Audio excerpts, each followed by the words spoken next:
Hello and welcome back to Broadlane. I'm about to demonstrate the aerial in this Swift Fairway Platinum and the radio that works through the command system. So a couple of areas we're going to come to.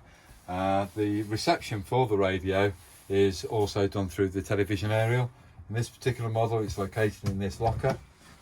So here's the aerial here. Just to let you know about the aerial is normally in a location where it's down. When you arrive on site, just release the lock nut, lift the aerial up into position, just tighten the lock nut slightly, only has to be slightly, you don't have to do it too much because you want it to rotate to find the best reception area. So you do need that movement there at the moment. I'm going to come back to that part in a second.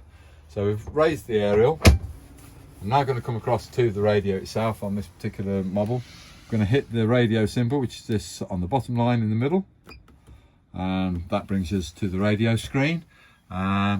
Basically the mode is in off mode at the moment. I'm going to turn that on and we're into FM straight away.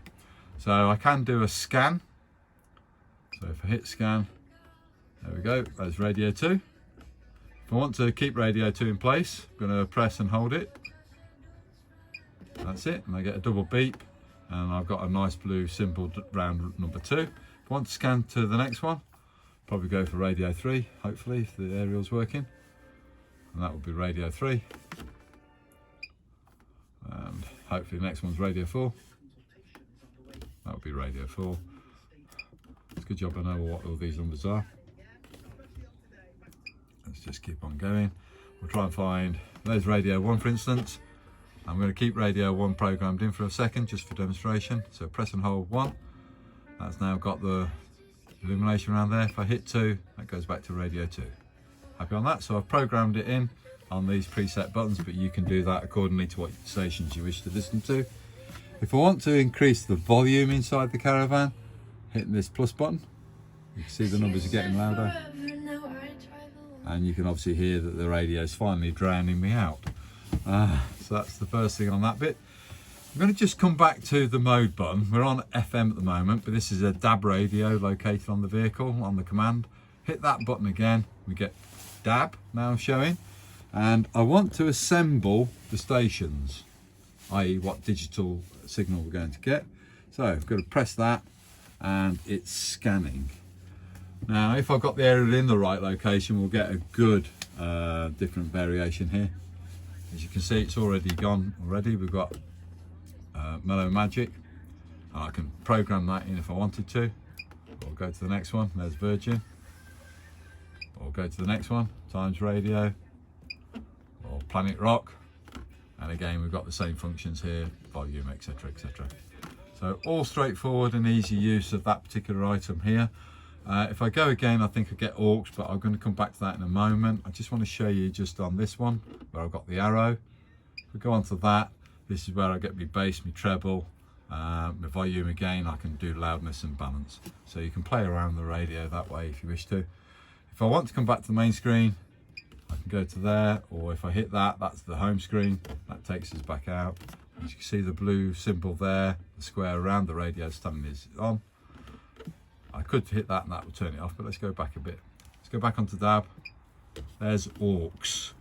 Now aux means I could use an iPod or an iPad or an something or other, iPhone, and I need to just go into this locker here to the side of the radio. So I'm coming into this locker here, and what that's, when I raise that up, is going to expose, here it is, that is actually the radio itself. That's the physical radio itself, and on the side it's got an aux in jack point.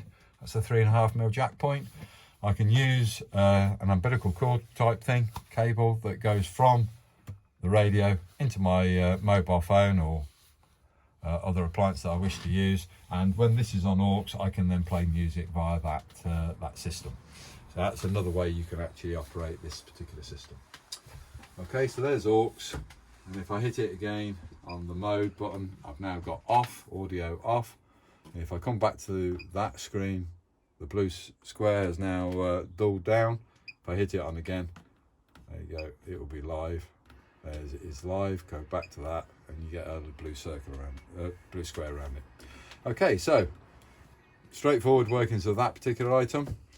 just go through those and get rid of it quickly if I can. There we go, off. Come back to the aerial. We have got a booster box, which is this item here on the back wall with a blue light on it.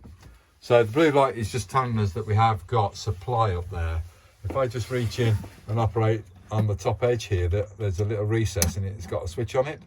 And you can see that that's turning the power supply on and off. That's amplifying the signal coming into the caravan from off this radio area. There's two cables there, as you can see. The white one is the actual cable for the TV reception. The black cable that you can see is for the radio reception, and the red one is the power supply going up to the head of the antenna itself, which is boosting the signal coming through. When you come to travel, or just to go on a bit further, sorry, on this, at the moment we're in a horizontal plane, so the aerial head is flat. You can change the pitch of that head to a vertical position by rotating this handle here, and as you can see, that H and green section is now becoming a V and red, which means it's now vertical. Now when it's in the vertical plane, you cannot lower it down completely, so that is not for transit. You need it to be in a horizontal position. Sometimes when you are on sites, and it's mainly in Wales, you need it in a vertical position to get the best reception area. So it does vary from location to location. When you do want to change it for transit, but you want to get it back into the horizontal mode, just wind the handle round. As you can see I'm doing, it's not difficult, just those cables get in the way sometimes. Back to the H position, which is what I'm in now, horizontal that means. Release the lock nut, bring the head down. As you can see, I can lower that right down onto the bodywork now, facing it in that direction, and lock the lock nut off so it doesn't move in transit. And that's what you should do for transit. That's all replicated on that little sticker just on the inside of the door. Tells you about the horizontal and vertical, as you can see, and then about travelling. Many thanks indeed for listening to this video.